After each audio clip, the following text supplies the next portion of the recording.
Well, good evening, everyone, and welcome to tonight's Omega Insight. The title is called Three Steps to Befriending Death. I know that I had published it saying Death, the Common Denominator. That was a workshop that I did in 2010, I believe. And I was reviewing some of the workshops as we were posting them up on YouTube, and I thought, oh, this information is probably just as appropriate now as it was back then, and I've added a little spin to it. One of the things that I talked about previously is to be prepared for death. We all know this. We should be prepared for death. And one of the ways to do that is to think about death on a daily basis. Many great teachers and sages and philosophers throughout the generations of humanity have given the suggestion to contemplate death each day. Now, it doesn't mean to be obsessed with death and be suicidal. That's not the point. The point is to become friends with it. So it's not a stranger and it's not so scary. It's just a natural progression in life. There's a Native American quote. He says, when it comes time to die, die like a hero going home.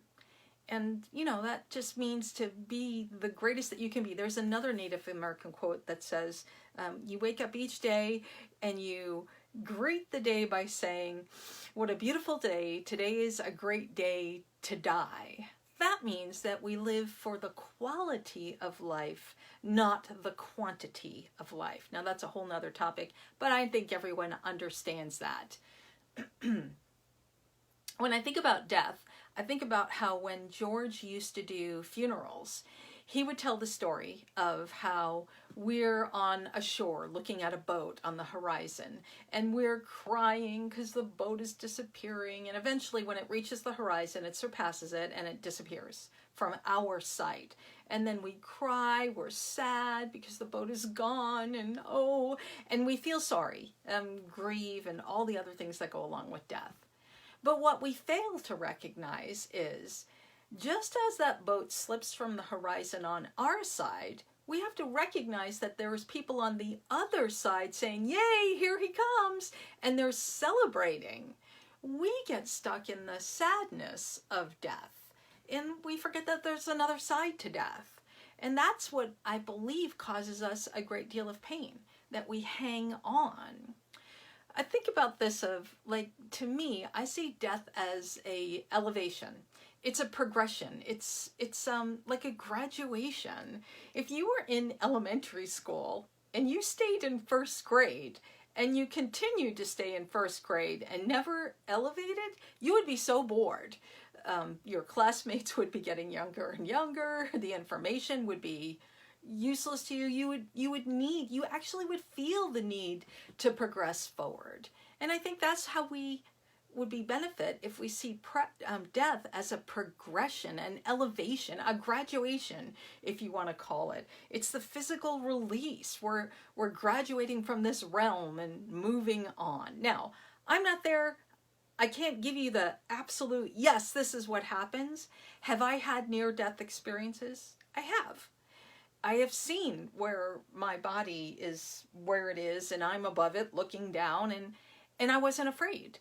And there were people there that felt supported, and I did not experience fear. And perhaps maybe that's what contributes to my not being afraid of death. That and helping George with his death, the idea that we prepared for it. I'm grateful that it wasn't a sudden, shocking death, because I think it would have been handled quite differently. But because we had years to prepare for it, and, do we want to do celebration? Who do we invite for the celebration? What do you want to have for that celebration? And when it came to the time of his death, it was all natural, and it was already planned out, and it was like, it was really quite easy. And I was physically ready for it as well. So back to the idea, why do we suffer then? We all understand death is necessary. We know it's going to happen. There is nothing in the universe that doesn't die and transform into another state. Therefore, we transform into another state. So the question is, why do we suffer? I think we suffer is because we have an emotional attachment. We no longer can see them. We no longer can touch them or be with them. Again, like I said before, especially if it was a shock or something that happened suddenly, it's the shock factor. It takes us a moment to, or sometimes a while, to recover from that. Dr. Elizabeth Kubler-Ross, she wrote a book called On Death and Dying. And she said there's 5 stages that we have to go through before we get to the acceptance of the death. She said there's grief, denial, anger, bargaining, and depression. And they may not be in that order, and there's subcategories that go with that as well. But those are the 5 main things that we go through. Now, some people get stuck. They get stuck on anger, or they skip everything, go right to depression. And these stages, according to her, they're necessary for us to go through the process of death so that we no longer have to hang on to it. Because when it comes to death, what ends up happening is we feel lost. Again, we have an attachment to the way life is supposed to be. And when that person is gone, we can't change that. What I think about is, on a side note, if we thought about death like the loss of something, so I'm losing a person, well, we also suffer the death as the loss of a business or an investment, a relationship, a home, a job, ad infinitum. Whenever we lose something, we go through the same process of grieving and bargaining, denial, anger, all of those, depression, and when we finally get to acceptance. So the process of death is much like the process of losing something else. And as I said, we get attached to him. We get attached that life goes the way it should be. Now there's this story, I told this many years ago, but I think it's a great story. It's a story about Confucius. Manly P. Hall wrote a book, I love Manly P. Hall, he's up there. Manly P. Hall wrote a book called The Sages of China. And he tells the story of Confucius. Confucius's father died when he was 3, and he was raised by his mother. When he turned 23, his mother died. Now Confucius, who followed the laws to the letter, like he really was dedicated and committed, there was a old, ancient, almost forgotten law among the Chinese that said when a man in a public office, had the death of a parent, he had to resign for his public office. He had to go through the burial rituals, the splendor of everything with burial. And then what was required is he had to resign from his public office for 3 years. Can you imagine that today? Your parent dies and you've got to take over, relieve your office for 3 years to, quote, mourn. And what Confucius did during this mourning time, he didn't wallow in self-pity and he didn't grieve, Mom, come back. He wanted to honor his mother. So he took this time to contemplate, meditate, and to reflect and study philosophical studies. That's what he did. He took his time and he used it to benefit himself so he can benefit others. Instead of being selfish and wishing she was there, he saw it as a celebration. Mom's moved on. How do I use this time? According to the law, I had to stay for 3 years in solitude. And he used that time to become very philosophical. And this is what launched his philosophical career. Most of the grieving that we experience is focused on ourselves. We become selfish. We're attached to the way that we want life to be, as I said that before. What if we were to, if I think about death as an ear of corn, once we shuck the husk, well, then we can have the corn. But what if you were a farmer and you were attached to the husk? You would never shuck it, and then we never have the corn. We have to remember that we need to celebrate, and things are a process. Hey, get rid of that husk because there's something greater. Now, again, do I know there's something greater? I don't know. But I do know it makes sense to me. It makes sense that it's moving on to the next state. And to me, I think the key would be to remove the emotions. Not to be like a robot, I don't feel anything. No, no, no, no, no, no, no. You should feel it, but just don't let the emotions be in your driver's seat. Recognize it. Hey, I recognize the death happened. So I said that there's 3 steps to help us become friends. Well, the first one is to acknowledge the death. The death happened. Whether it's a relationship, I just lost my relationship. I just lost my job. I just lost my home. I lost my investment. Whatever the death represents, we recognize it. I acknowledge it happened. There's no denial. It just happened. Okay, I get it. Here's what happened. That's acknowledging it. The next thing that we should do is celebrate it. Now, in the death of a person, naturally celebrate them. And there's been a trend in the past few years that for funerals, they're turning them into parties. And people come and share great stories that they had of this individual. We share photos of the people laughing, and we play music, and we celebrate their life rather than focus on the passing of them. We take that as a celebration. We can do this as well to our, let's say, relationship. Celebrate the time you had with that individual. Celebrate that you're moving on to bigger and brighter things. You know, what's the phrase? When God closes a window, he opens a door somewhere, or closes the door, opens a window. You get that. So we have the celebration aspect of it. Now, I know that'll be hard for people to say, well, how do you celebrate when you lose your home? How do you celebrate when you lose your job? How do you celebrate when you've lost all your money in the investment? There is always a reason to be grateful. I saw this cartoon the other day, and there was a gentleman who was driving this fancy little sports car, and there was a helicopter in the sky, and he looks up to the left and he says, oh man, I wish I had a helicopter. I can get there places faster. And then next to that is a guy in a SUV, and he's looking over at the sports car, and he goes, oh man, I wish I had that sports car. That's going to be my next car. And then next to the SUV is a car, just a regular car, and he looks over to the left and says, oh, I wish I had a car that could go off the road. That would be so much fun. And then next to this car is an older vehicle, and he looks over at that car and says, man, I wish I had a newer vehicle, one that doesn't keep breaking down. And next to the older vehicle is a bicycle, and the bicycle looks to the left and says, oh, I wish I had a car. I'd get places much faster. Next to the bicycle is a guy standing at the bus stop, and he looks over and says, man, I wish I had a bike. I didn't have to wait for the bus. But wait, there's more.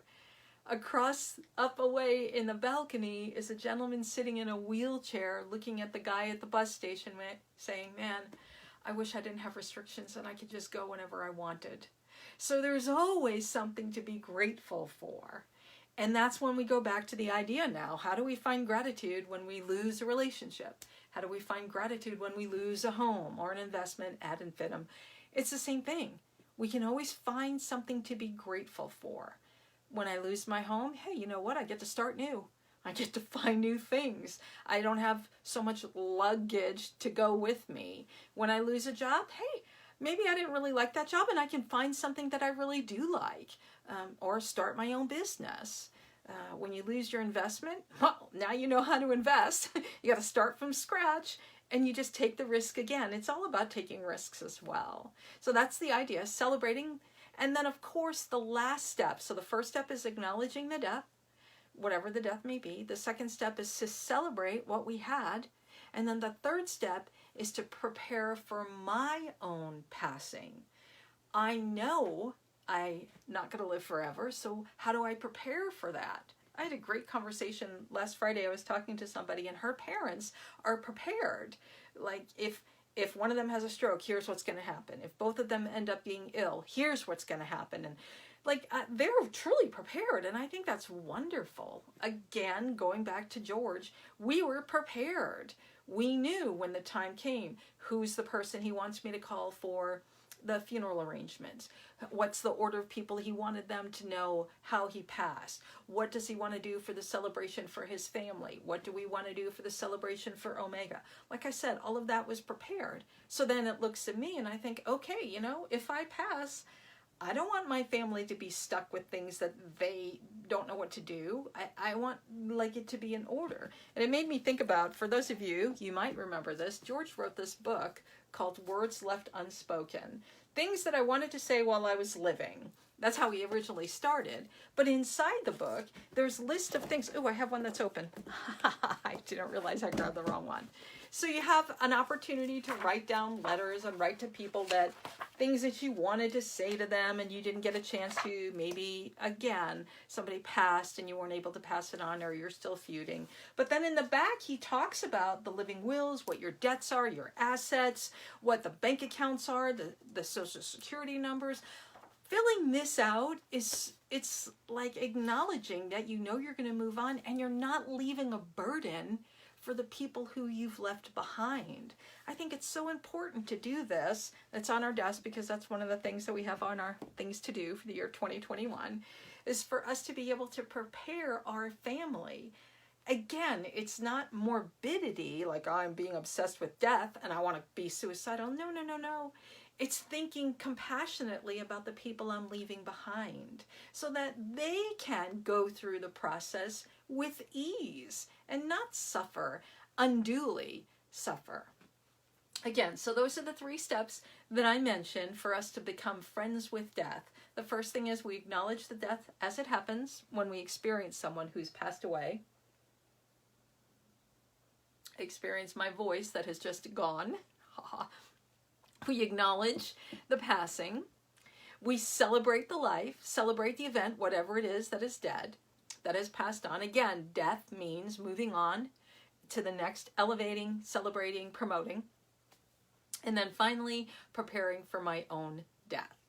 So thank you for joining me on this, which could be a difficult topic for some of you. I know some people don't like to talk about death, whether they have fear of death or not. And I really am grateful for the experiences that I've had in my life that have gotten me to this stage that I feel very comfortable with death. And I don't feel like it's something we ought not to talk about. I think it'd be wonderful if we actually included our children in these conversations and let them know. I mean, a lot of times people say to their kids, oh, grandma's in heaven. Well, the kid doesn't understand that concept, but perhaps maybe we can have a conversation with them and explain to them. We can celebrate, oh, they've been promoted, they're moving on, and celebrate their life rather than knowing that they're not here. And of course, the other twist that we have is you can always visit people in your meditation and have the conversations with them, the things that you miss out. Naturally, it won't be physical, but we can still have that emotional connection, the mental connection, and the spiritual connection. So thank you again for joining me this evening. I look forward to seeing you on Friday when I'm going to jump online real quick and do another coffee talk. Oh, I also wanted to say, I got a couple of people text me. I know I said Happy Thanksgiving at the end because Thanksgiving's still in my mind. We say Happy Thanksgiving, Merry Christmas, and then I just didn't get happy. So anyway, I said Thanksgiving. I didn't drink, I swear. I only had a sip, but that corrected that. So anyway, happy Monday evening. And I will talk to you later. Thank you all, guys. I see you messaging in too. I'm just going to head off now and I'll just text you your responses later. So thank you for joining me this evening. I will see you on Friday. Bye now.